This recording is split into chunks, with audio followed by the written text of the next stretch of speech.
João 20, versículo 24. Tomé, um dos doze, chamado Dídimo, não estava com eles quando Jesus veio. Então os outros discípulos disseram a Tomé: vimos o Senhor. Mas ele respondeu: se eu não vir o sinal dos pregos nas mãos dele, ali não puser o dedo, e não puser a minha mão no lado dele, de modo nenhum acreditarei. Somente até aí. Feche os teus olhos, vamos falar com Deus. Senhor, meu Deus e Pai, essa é a Tua palavra nesta manhã para nós, meu Deus. Senhor, fala aos nossos corações, ó Pai, assim como o Senhor já trabalhou nas nossas vidas, através desses louvores lindos, ó Pai, que nós entoamos ao Senhor. Meu Deus, que a Tua palavra penetre, meu Deus, no mais profundo do nosso ser, Pai, transformando, meu Deus, as nossas vidas, ministrando em nós, ó Pai, aquilo que a nossa alma anseia, aquilo que o nosso coração tanto precisa, Pai, aquilo que nós necessitamos ouvir, ó Deus. Fala, meu Deus, as nossas vidas, em nome de Jesus. Diga amém. Pode se sentar no seu lugar. Graças a Deus. Aqui é um texto fatídico, onde Jesus, ele ressurreto, ele aparece aos discípulos. Os discípulos declaram àquele que não estava ali, o discípulo chamado Tomé, e Tomé fala: eu só vou acreditar se eu ver, eu só vou acreditar se eu puder tocar nas feridas dele, se eu puder colocar a mão ali onde ele está ferido, então assim eu vou acreditar. Olha só, Tomé faz essa declaração tão pesada, tão forte, que ele não é capaz de acreditar se ele não ver. Ele não vai acreditar que Jesus ressuscitou se ele não ver Jesus de pé. E irmãos, quantas vezes a gente procurou ver Jesus? Procurou Jesus em lugares onde ele não estava. A gente procurou enxergar Jesus onde ele não iria aparecer. Talvez pendurado numa cruz, talvez carregado por uma multidão, mas ele não está nesses lugares. Não é ali que Jesus está. Não é pendurado no madeiro, não é sepultado, não é deitado em algum lugar morto, mas ele está vivo. Jesus está vivo. Mas ali Tomé, ele precisava ver. Mas olha o que a palavra diz a partir do versículo 26, do mesmo texto, versículo 26, diz assim: passados 8 dias, os discípulos de Jesus estavam outra vez reunidos, e Tomé estava com eles. Quem que estava com eles? Tomé. Estando as portas trancadas, como é que estavam as portas? Jesus veio, pôs-se no meio deles e disse: que a paz esteja com vocês. Em outras versões, paz seja convosco. E logo disse a Tomé, Jesus disse a Tomé: ponha aqui o seu dedo e veja as minhas mãos. Estenda também a sua mão e ponha do meu lado. Não seja incrédulo, mas crente. Deixe de desacreditar, mas acredite. Jesus, ele se mostrou a Tomé para que Tomé pudesse crer. Jesus se fez ser visto por Tomé para que a fé de Tomé pudesse ser ativada. Olha isso. Para que a fé de Tomé pudesse se tornar uma fé ligada, ativa. Irmãos, às vezes a gente passa uma vida querendo ver Jesus, querendo tocar em Jesus, querendo sentir Jesus, mas tudo isso, tocar, sentir, ver, só é possível se antes de tudo nós crermos. Então primeiro nós precisamos crer, para depois ver. Foi diferente aqui com Tomé, mas siga o texto, no versículo 28 diz assim: ao que Tomé lhe respondeu, Senhor meu e Deus meu. Aqui Tomé já reconheceu que Jesus era Deus.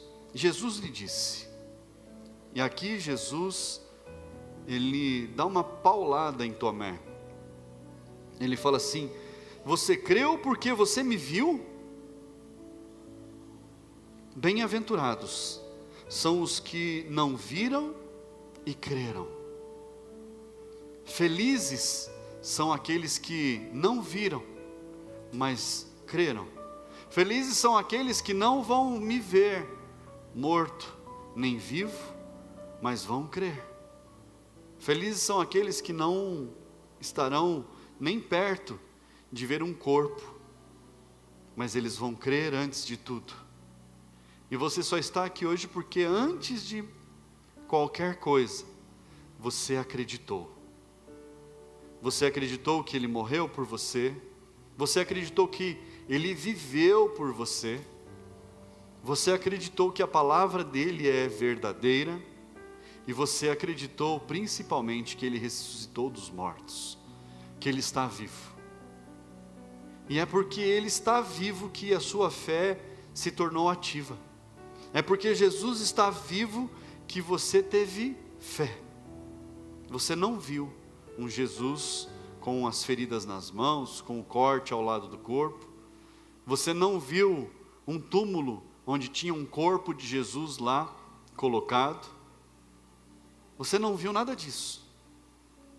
Mas antes de tudo você acreditou, e porque você acreditou, então você é capaz de ver, porque você acreditou, então você é capaz de sentir, porque você acreditou, então você é capaz de tocar.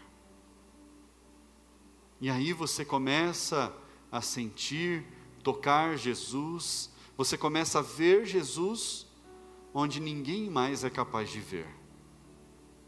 Você vê Jesus no amanhecer, você vê Jesus ao anoitecer, você vê Jesus a hora que você se assenta para comer com a sua família, você vê Jesus quando você está indo no caminho para o seu trabalho, você vê Jesus quando você está voltando para sua casa e você se alegra por aquele dia ter sido um dia abençoado. Você vê Jesus quando você desperta e você se prepara para estar na casa de Deus. Você já viu Jesus.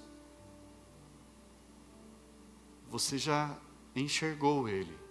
Onde ninguém viu, onde ninguém foi capaz de ver, você viu Jesus. Jesus já se mostrou para você de maneiras totalmente diferentes. Ele já se mostrou a você de maneiras que você nunca esperava ver Jesus. E como nós nos alegramos por nós podermos ver esse Jesus na nossa frente. Como nós nos alegramos por nós podermos sentir Jesus. E Jesus disse: eu vou ao Pai, mas vocês não ficarão sozinhos. E Jesus disse: eis que estarei convosco todos os dias até a consumação de todos os tempos. Então, como é que nós não enxergamos Jesus se Ele está conosco? Através do seu Espírito. Porque a palavra de Deus diz que todo aquele que recebe a Jesus como Senhor e Salvador da sua vida, o Espírito Santo habita dentro dele. A partir do momento em que nós entregamos a nossa vida a Ele, a partir do momento que a nossa vida vai à sepultura e nós voltamos à vida, o batismo. Porque entregar a vida a Jesus não é dizer: Senhor, eu te quero, mas deixar para se batizar depois. Não é falar: Senhor, eu quero o Senhor na minha vida, mas eu não quero morrer. É quando nós realmente entregamos a nossa vida para Jesus. E a nossa vida só é de Jesus quando a nossa vida é sepultada. E então nós voltamos à vida.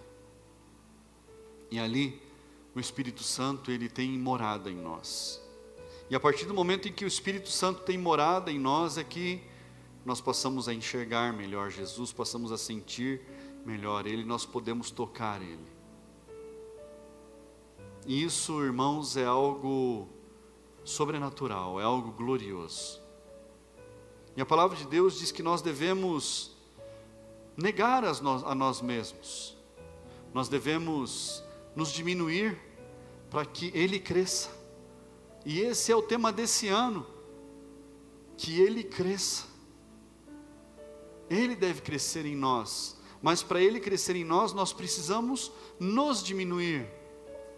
E o que é a gente se diminuir? É a gente se prostrar, é a gente se humilhar. A gente se diminuir é a gente deixar de ter a nossa identidade?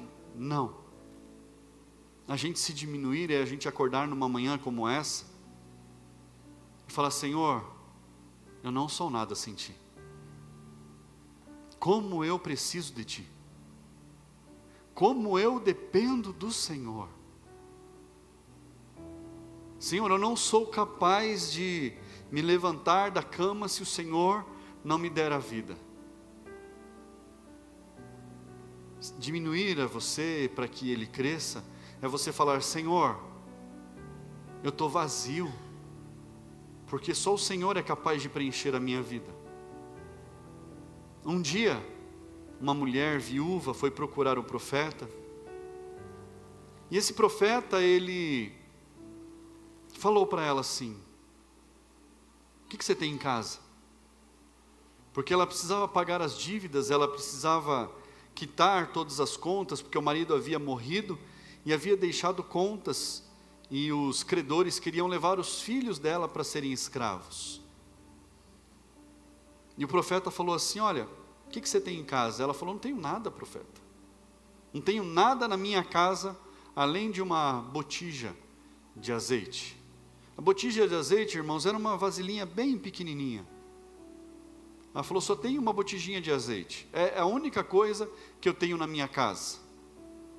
E aí o profeta fala para ela: então vai e pegue vasilhas vazias. Fala comigo: vasilhas vazias.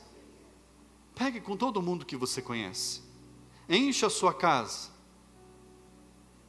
Encha a sua casa dessas vasilhas vazias. E depois você vai começar a encher elas. E a palavra de Deus diz que essa mulher, ela procurou os vizinhos, a vizinhança toda, ela pegou todas as vasilhas que podia pegar, todos os jarros, os tanques, os vasos, colocou dentro da casa dela, fechou as portas, e então a palavra de Deus diz que uma a uma das vasilhas iam sendo cheias, conforme ela ia derramando o azeite. E aí ela pedia mais uma vasilha, o filho trazia, ela derramava o azeite, e a vasilha enchia. E pedia mais outra vasilha, e o filho trazia, e ela derramava o azeite, e aquela vasilha era cheia. Nós somos as vasilhas vazias. Nós precisamos nos achegar à presença de Deus como essas vasilhas vazias, vazios de nós mesmos, não cheios de nós mesmos, achando que nós somos os conhecedores, nós somos os tais, nós somos melhores, porque nós acordamos mais cedo, porque nós estamos no primeiro culto do dia. Não, mas é se achegar diante de Deus falando: Senhor, só o Senhor pode me preencher. Só o Senhor pode me preencher. E enquanto tiver vasilha vazia, o óleo vai ser derramado.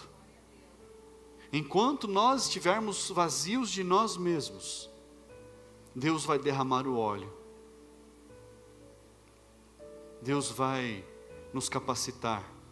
Enquanto nós estivermos vazios de nós mesmos, Ele vai preencher o vaso. É Jesus quem preenche o vaso. Ele vive.